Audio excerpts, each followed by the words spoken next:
Everyone. So quite a few of you asked how I work my cable stitches without using a cable needle. And it is much easier than it sounds. Here you have your right leaning cable and your left leaning.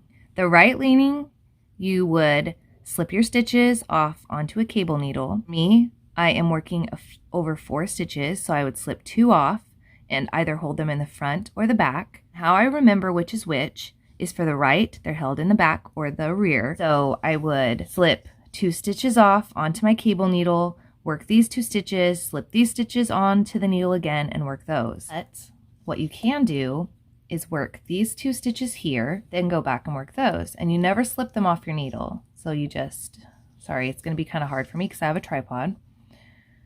Work those 2, and sometimes I just have to use my fingernail to kind of get in there because they're kind of tight. You can always work your row kind of loose to get where it's easier. But see, I worked those 2 stitches, and now I'm going to work the first 2.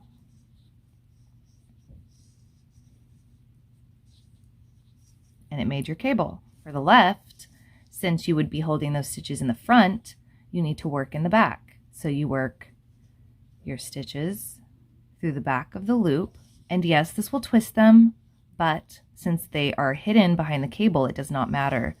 So work those stitches, and if you're working a 1x1 cable, you would just work 1 stitch through the back of the loop and then work the next stitch. It's much easier with a smaller, sorry, I went off camera there. Work the 2 stitches, then work your first 2 or your first one, depending on what cable you're doing.